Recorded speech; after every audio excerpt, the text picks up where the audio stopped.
বিদ্রোহ করা 18 জনের মধ্যে 4 জন রয়েছেন ভুটানে।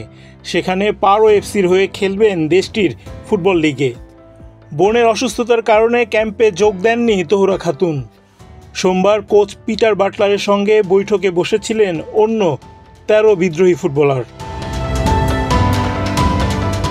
সেখানে সব কিছু ভুলে নতুন করে শুরুর জন্য ফুটবলারদের আমন্ত্রণ জানান ইংলিশ কোচ বাটলার।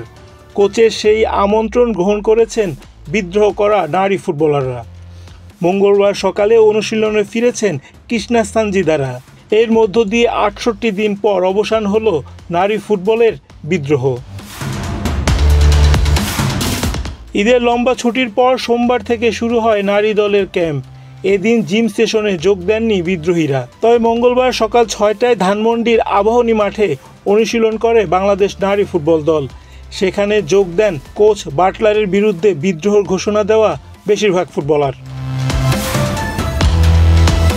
এর আগে নারী উইংয়ের চেয়ারম্যান মাহফুজা আক্তার কিরণ জানিয়েছিলেন, কোচ পিটার বাটলারের বিরুদ্ধে বিদ্রোহের ইতি টানতে যাচ্ছেন 18 ফুটবলার। তবে ঈদের ছুটির পর সোমবার শুরু হওয়া অনুশীলনে ফেরেননি সেই ফুটবলারদের কেউ।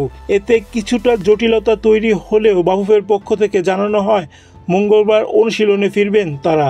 মানে যে শুনছি নাকি সিনিয়র মেয়েরা নাকি ট্রেনিংয়ে ফেরার জন্য আশ্বাস দিয়েছে নাকি কাল থেকে, এরকম কোনো কিছু কি? হ্যাঁ, ওরা কাল থেকে ট্রেনিং করবে। ও আচ্ছা, তাহলে তো আসলে মানে যারা তাহলে এখন আছে তাহলে তো 4 জন নেই, তারা তো ভুটান, তো বাকিরা সবাই একমত। হ্যাঁ, সবাই ট্রেনিং হবে। আচ্ছা, কালকে ট্রেনিং কি আমাদের অ্যালাউ থাকবে নাকি না, কোন সময় আবার জানা যাবে একটু? এটা সাথে নওমির সাথে যোগাযোগ করেন। আচ্ছা আচ্ছা, তাহলে হয়তো উনি বলতে পারবেন। আচ্ছা, তাহলে ওরা মোটামুটি মানে আপনাকে আশ্বাস দিচ্ছে এবং তারা যাচ্ছে ইনশাল্লাহ। আর একটা বিষয় আপা, ওরা কি চুক্তির বিষয়ে কি তাহলে আপনারাও কি মানে অপেক্ষা তো মানে আছেন, যেহেতু ওরা ফিরতেছে চুক্তির দিক, তো তাহলে এগোবেন ইনশাল্লাহ? অবশ্যই, ওরা ট্রেনিং করে আসলে চুক্তি করতে পারবে। 14 জনই কি তাহলে এখন আছে আপা ট্রেনিং ক্যাম্পে, বা তারা 14 জনই কালকে থাকবে? 14 জন মনে হয় নাই, ও সাগরিকা এখনো এসে পৌঁছায় নাই, ও গাড়ি পায় নাই। ও আচ্ছা, মানে ইন্টারপার্সোনাল ইস্যু থাকতে পারে 2 জন, বাট ওরা মানে একমত যে ইনশাল্লাহ ট্রেনিংয়ে ফিরবে আর কি। এর আগে বাটলারের সঙ্গে সিনিয়র ফুটবলারদের দ্বন্দ্বের সূচনা গত অক্টোবরে নারী সাফ চ্যাম্পিয়নশিপের সময়। জানুয়ারির মাঝামাঝি এই ইংলিশ কোচের চুক্তির মেয়াদ আরও 2 বছর বাড়ানোর পর আবার বিতর্কের শুরু। নতুন করে দায়িত্ব নেওয়ার পর কোচ টিম মিটিং ডাকলেও তাতে হাজির হননি ক্যাম্পে থাকা 18 ফুটবলার। গত 30 জানুয়ারি বাফুফে ভবনে গণমাধ্যমের কাছে কোচ বাটলারের বিরুদ্ধে লিখিত অভিযোগ তুলে ধরেন সানজিদা কৃষ্ণারা।